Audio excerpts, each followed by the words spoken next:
여러분, 대한민국의 기관 산업이 지금 붕괴되고 있다.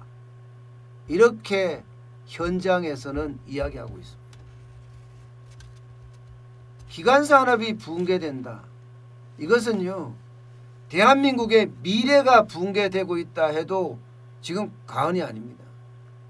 대한민국은 전통적으로 수출이 강한 나라예요. 앞으로도 수출이 강해야 돼요. 그런데 지금 그렇지 못하다는 이야기가 계속 나와요. 자동차에서부터 조선, 철강, 정유화학까지 제조업 기반 자체가 흔들흔들, 아니 이미 붕괴, 와르르 무너지고 있다는 이야기가 지금 현장으로부터 들려옵니다. 지코라고 현대자동차 1차 부품 협력사입니다. 지코. 최근에 법정관리 신청했습니다. 지코는요, 1961년에 설립돼서 워터펌프나 실린더 헤드 같은 자동차 부품을 생산하는 회사예요. 그런데 이 회사가 영업 손실이 눈덩이처럼 커지니까 1차 협력사입니다. 1차 협력사. 이 1차 협력사가 법정관리를 선택한 거예요. 우리 자동차 협력업체는요, 기본적으로 어떤 그 수익 구조를 가지고 있나 하면 많이 나가야 돼요. 많이 나가야 돼요. 규모의 경제의 수익 구조를 가지고 있습니다. 현대자동차가 성장을 할 때 그런 규모의 경제로 이 협력업체를 키웠거든요. 내가 너한테 물량 몰아줄 테니까 가격 싸게 하라. 이거였단 말입니다. 가격 싸게 하라. 근데 물량이 안 몰아지면 어떻게 돼요? 물량이 안 몰아지면 이게 규모의 경제가 일어나지 않습니다. 그렇기 때문에 현대차 같은 경우 1차 협력업체도 이렇게 법정관리에 들어갈 정도로 어려워지는 거예요. 그 이유는 두 가지입니다. 두 가지. 현대자동차가 세계화를 했잖아요. 세계화. 전 세계 웬만한 나라에 공장이 다 있잖아요. 중국에 있죠. 인도에 있죠. 체코에 있죠. 브라질에 있죠. 멕시코에 있죠. 뭐 한두 개가 아닙니다. 전 세계에. 그러다 보니까 1차 협력업체가 다 따라가지를 못해. 다 따라가지를. 현대자동차의 전체 생산량이 100이라고 하면 겨우 35에 40을 국내에서 소화하고 나머지 65에 70을 해외에서 판매가 일어나거든요. 그렇다 그러면 국내에 있는 1차 협력회사 입장에서는 이거를 만들어서 해외 공장으로 다 보내야 되잖아요. 근데 그게 안 돼. 왜? 인건비가 너무 비싸요. 체코는 체코에서 해결하고 인도는 인도에서 해결하고 핵심 부품 몇 가지만 가겠죠.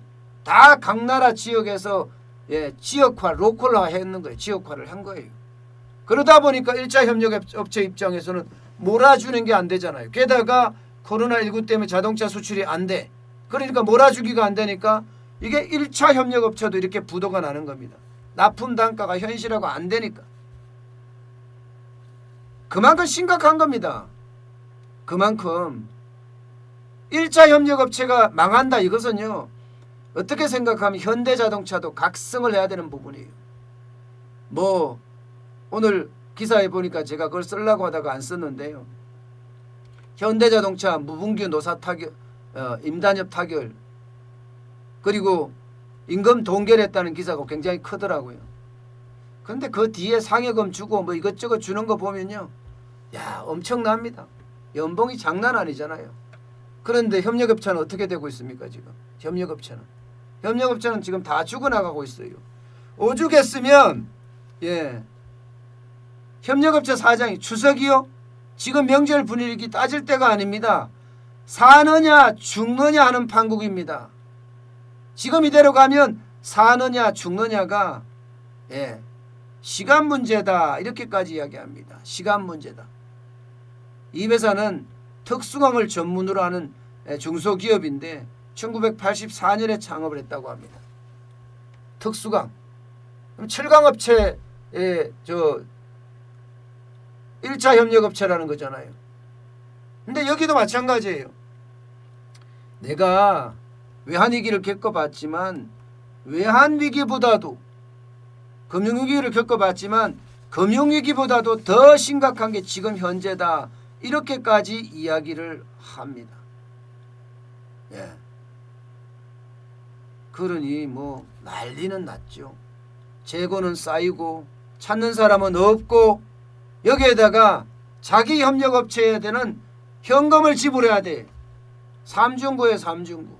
재고 쌓이고 찾는 사람 없고 나는 현금 지불해야 되고. 그러니 이대로 가면 하반기에 가면 줄도산하는 건 시간 문제다. 이렇게 이야기하고 있는 겁니다. 그도 그럴 것이 자동차나 이 조선이 그 다음 뒤따라 줘야 되거든요. 그래야 철강이 좋아지는데 지금 뭐 조선이 지금 좋을 리가 없잖아요.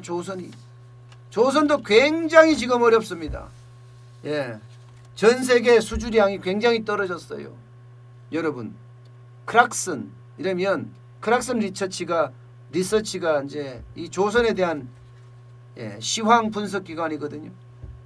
1월에서 8월까지 전 세계 선박 수주량 누계가 812만 CGT입니다. 812만 CGT. CGT는 표준 환산 톤수예요. 지난해요 1747만 CGT였어요. 절반으로 줄었어요. 그러면 조선업 어떻게 되겠어요? 조선업 박살나죠. 예, 말이 아니에요. 역사상 가장 어렵다고 이야기해요. 역사상. 코로나19 때문에 선주들이 발주를 미루고 있는 거예요. 발주를 미루고 있는 거예요. 그러니 살아날 리가 있겠습니까? 조선업체, 하청업체들 지금 다 나자빠진다 이야기할 정도예요. 지금 통영이죠. 통영이나 거제 쪽에 가보면 장난이 아니다고 이야기를 합니다. 장난이 아니다. 그만큼 지금 어렵다는 그런 이야기예요. 그만큼 어렵다. 이렇게 자동차 어렵죠. 철강 어렵죠. 이러면 자동차 어렵죠. 조선 어렵죠. 이러면요. 철강은 당연히 어려운 거예요. 철강은 거기다 납품을 해야 되잖아요. 거기다가. 야, 여러분 자동차 공업협회가 부품업계 상장사 84곳을 조사를 했습니다. 그랬더니 올 상반기 영업이익은요 마이너스 845억원이 마이너스 845억. 작년에요 7,491억 원 흑자였습니다. 그러면 얼마예요? 적자로 돌아선 게 8,300억 원 적자라고. 8,300억 원 망하고 있다는 거잖아요. 국내 제조 시스템이 붕괴하고 있다는 거잖아요. 붕괴.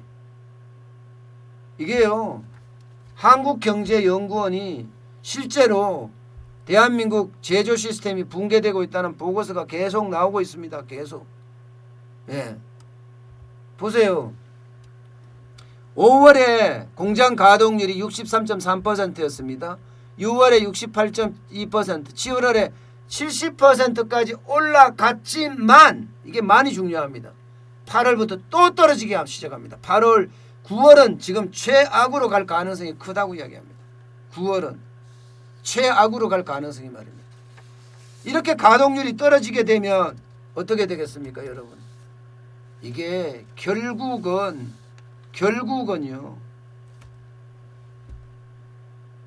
버티지 못하고 붕괴한다 이런 이야기예요. 버티지 못하고 붕괴한다. 석유화학 쪽도 지금 마찬가지예요. 석유화학 쪽도요. 석유화학 쪽도 생존을 위해서 필사적으로 발부동 친다 이렇게 이야기합니다.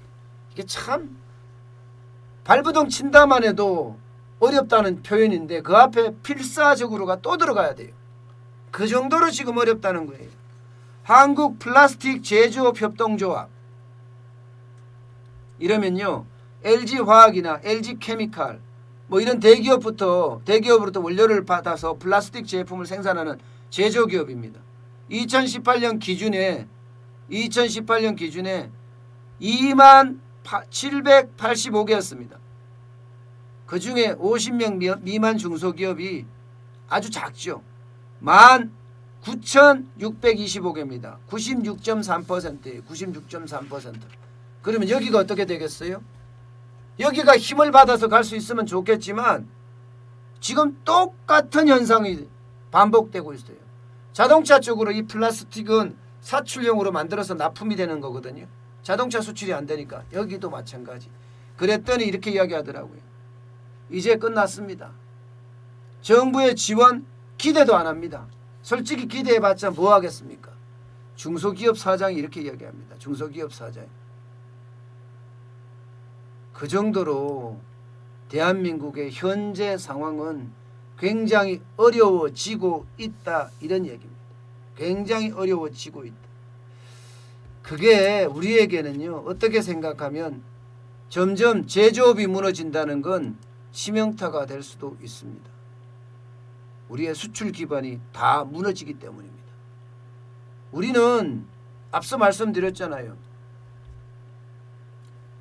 수출이 우리가 생산 능력을 100이라고 하면 그중에 국내에서 소비하는 것은요 35%에서 40% 정도밖에 안 된다니까요. 물론 이건 자동차에 국한돼서 이야기를 하는 건데요. 나머지도 저는 마찬가지라고 생각을 해요.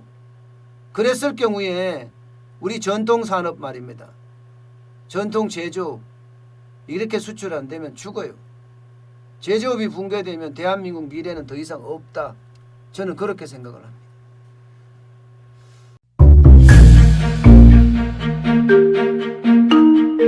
세종대왕과 샤넬 넘버5, 벤츠 자동차의 최고급 기종인 마이바흐의 공통점을 아시나요? 바로 침향입니다. 침향이란 동남아시아에서 자생하는 침향나무가 상처를 입었을 때 스스로를 보호하기 위해서 분비시키는 침향나무의 진액입니다. 진침향은 태국산 침향과 러시아산 녹용, 그리고 국산 홍삼, 백봉령, 산수유, 당귀, 숙지향, 꿀로 이루어진 침향환으로 만성 피로나 또 스트레스, 기력이 저하된 직장인분들, 또 수험생들, 연세 드신 어르신분들이 드시면 좋은 환입니다. 진침향 여러분들께 자신있게 권해드립니다.